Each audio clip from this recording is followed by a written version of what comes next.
All right, class. First off, as always, good day. I'm glad you're here. So today we're going to talk a little bit about more about unions. We mentioned them in the past, a couple weeks ago.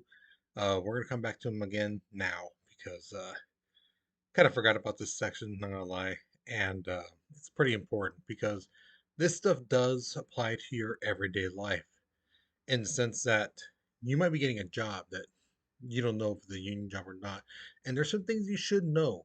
You shouldn't feel like well they didn't tell me or I didn't know about this or this and that. So that way you can't say that kind of things. If you get a job and all of a sudden you're told certain things and you know some of them might be true, some might be false. Depends. Again, we don't know the future, so I'm just preparing you for that. Okay. So here is your warm-up picture. All right. So the question is asking you this: what do you think this artist is trying to say about the two shields? you know. So I know the back one, the smaller one's kind of hard to read, but it says craft union, whereas the one in the front says industrial union. So what do you think this artist is trying to say? Okay, so uh, take a moment, write down your response, pause the video because we're moving on in three, two, one. All right, so macroeconomics. This is a look at the economy as a whole. Instead of looking at particular things and things like that, this is just a study of it altogether. Now, in the 1930s, the idea of unions became more appreciated because of the Great Depression. We talked about this before, how before in the 1900s and 1800s, late 1800s, it was seen as a conspiracy theory that these are people who are just trying to hurt, America, hurt Britain, hurt their country. You know, they don't want the country, to do good. That's why they're attacking businesses. And when reality is they're actually looking out for the worker, trying to make sure that the workers, the working conditions good, the pay is so at least livable. You can actually have a living at the minimum wage type of thing. That workers are given what they are due, for the work they do and things like that. So yeah. Now, two major types of unions there are craft unions and then there are industrial. So basically like the warm-up picture. Okay. Craft unions are based off skill of the employee needed by the employer, whereas industrial covers all workers. Okay. So like say craft union is like the people who at a factory making I don't know, like if they're making glass, and it takes a craft to make glass when it's still hot to make it into something, whatever it may be, a lamp or stained glass window type of stuff or whatever it may be. That takes a skill, that takes a craft. Whereas industrial basically it takes care of everyone, from the upper people to the bottom people, from the people who have the skill to the non-skilled jobs, so that the custodians and things like that, those guys are taken care of. So that's what they do. Doesn't matter what job you have, as long as you work in this company, for this company, you're a representative. You know, that's who is representing you. Some of that. Now, here's the thing: workers do have leverage over companies. There are different tactics. We kind of went over some of these: uh, strike, picketing, and boycotting. Now, strikes basically we went over before, so make the thing simple. Workers refuse to work. Okay, simple as that.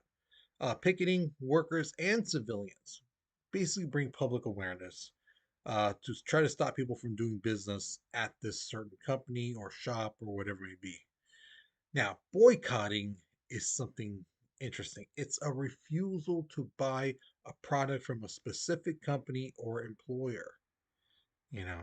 So when a company does something that people don't like, they might say, okay, let's not shop at that place or any place affiliated to that place or this company, Um, so it happens. It happens quite a bit, here and there. You see stuff online and things like that. Now, thing is, there are four shops when it comes to unions, and they all have certain requirements in a sense. Now, closed shop, this is an employer has to agree to hire only union workers. So if you're working for a company, they have to hire you.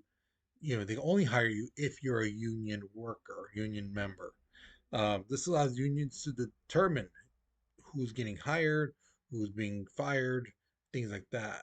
Um, thing is with this no longer exists today. This is because of the Taft-Hartley Act of 1947. So they found it illegal because a union shouldn't decide, hey, this person should get a job, this person shouldn't. So if you're ever in that type of situation where they're like, yeah, we would hire you, but you're not part of the union, so we're not going to hire you. Basically, just get that recorded some way, somehow, and you can actually sue them for that because again, that is illegal. A closed shop is illegal today. Okay, so that's why again, why I'm trying to teach you that just in case it ever does happen, hey, that's illegal. They can't do that. Now, a union shop is where workers do not have to belong to the union to be hired, but you do have to join if you do get hired. And you have to remain a member of that union as long as you have that job. Okay, that is legal. Okay, but it's only legal basically in 22 states. Okay, some states say no. Okay, we talked about a little bit about this a couple weeks ago. Uh, so yeah, so if you have any more questions on that, you may want to watch that video in the past, or you can ask me in class. Okay. Now, a modified union shop, this is work where workers do not have to belong to a union to be hired, and you cannot be made to join a union to keep your job. So, unlike the other one, where they basically say you have like 30 days, this one you don't have to join at all if you don't want to. But here's the thing, if you do voluntarily join the union, you have to remain a member for as long as you keep your job. Now, I've had some students in the past going, well, why would they? Well, because sometimes the union will do things, have uh, like negotiations with the company to where they'll say, hey, our workers deserve a higher pay. So they'll give them that higher pay, or more vacation days or whatever. And this is where people will be like, well, I want that. Well, you're not part of the union, so you don't get those benefits. So that's why people will say, okay, I'm going to join the union. But here's the thing: once you join, you don't get those benefits. You only get the benefits what happens from your time when you join on. You don't get the past stuff. Okay, so that's where some of the problems come about. People think, well, I'm joined, so I should be getting higher pay, extra days off. Well, no, that was before the agreement. You know, we settled on this agreement, and then you joined. See, so you missed out on that. Okay, anything in the future, sure, yeah, you'll get benefits from that. But okay, so um, agency shop. This one's pretty interesting too, in that it's an agreement that doesn't require a worker to join a union um, as a condition of getting the job, but you do have to still pay dues. You still have to pay union dues, even though you're not part of the union, because that goes to the collective bargaining cost. Okay, so you do get the benefits of the union, whatever they get, you know, but the thing is, you're still paying into the union, even though you're not part of the union. So if you want to benefit from it, you got to still pay the dues. Okay, so that's the difference between modified and agency shop. Okay, in the agency shop, if you're not in it, you don't get the benefits. Whereas this one, you're paying the dues, even though you're not part of it, but you get the benefits of it. So, yeah. And you may be asking, well, what's collective bargaining? We're going to get into that in the next lesson, next class. Okay, we'll go to deeper detail on that. Also, workers follow what negotiation parts these unions do. When it comes to contract between the union, the companies, regardless if they agree with it or not. So if the union says we're going to strike, saying workers are not going to go to work, uh, they have to agree. They have to do it. They can't just say, "Well, I don't agree with it. I'm going to work," because the company will be like, "No, you're part of the union. You're part of that group. So no, you can't come. You're not supposed to come to work." You know. So okay. And basically, that's the end of this lesson. So this was a pretty short one. Okay. Next class, like I said, we'll be getting into collective bargaining and things like that, and you more interesting stuff. Okay. But here's my question to you: what do you feel is the earliest age someone should be allowed to work? Okay.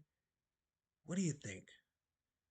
What do you think is like the youngest somebody right now? I believe it's 16 years old, and you have to have a work permit, things like that. So, what do you think? Should it be down to 14, 12? Should those kids, those people like that, should they get a work permit as well? I mean, what do you think? What's your belief? And also, don't forget to tell me why'd you pick that age? Why 16? Why 14? Some of you guys may have say too, like, no, it should be 18. You know, why? So tell me what age you feel is the earliest someone should be allowed to work and why that age. Okay. So think about it, write your response. Okay. Now, once you're finished with this question, you're done with this lesson. So good job. Way to go. Hopefully you learned something new. Hopefully you enjoyed this. And now you have a better understanding of what different type of unions there are. And again, if you ever get a job like a place where they have a union, you're now better equipped to understand what do you get out of it, what don't you get out of it, how does it work, and and things like that. Okay, so you guys, you take care, you be safe, and I'll see you guys later. Okay.